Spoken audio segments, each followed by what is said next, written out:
Tensions are rising in the Middle East, where Israel is weighing its response to Iran's missile attacks earlier this week. Israel says it has hit more than 2,000 sites since the start of its operations in southern Lebanon.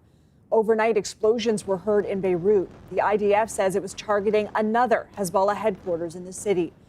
Meanwhile, Iran's supreme leader appeared in public for the first time since his country launched its missile attack on Israel earlier this week.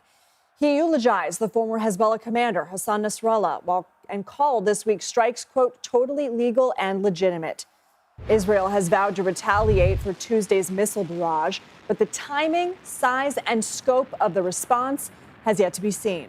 Let's bring in CBS News senior foreign correspondent Elizabeth Palmer, who joins us now from Tel Aviv. Elizabeth, thanks for being here. Iran's supreme leader made those rare set of remarks during morning prayer today. What else did he say, and how significant is it that he's speaking publicly? Well, his appearance was important. You know, he's over 80 years old now, and he's not in good health. He always wears his clerical robes. But today he appeared with a rifle, which should give you some idea of the tone he wanted to strike. In a word, defiant.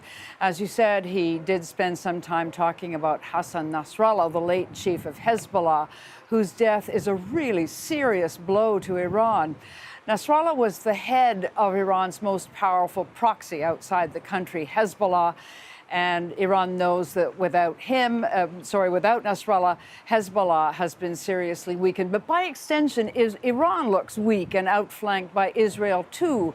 So the leader was trying to disguise that fact, and that's why probably he upped the ante on the aggressive talk by saying that Iran is ready to send even more missiles to attack Israel if necessary. What's the status of Israel's potential response? Prime Minister Benjamin Netanyahu said shortly after the missiles came hurtling overhead, and most of them were blown out of the sky by the Iron Dome system, but he said that night Iran had made a big mistake in attacking Israel and that it would pay. Of course, the question is, if it did escalate and attack Iran, what would it hit? Two possibilities are Iran's oil facilities or its air defense systems.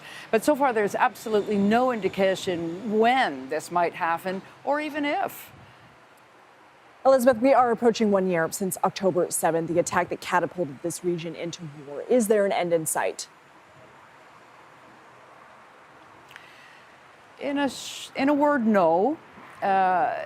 If the end is to come with a negotiated settlement between Israel and Hamas, there's just no hope that it could happen anytime soon. There's complete stalling on both sides. The negotiations are pretty much dead for the moment.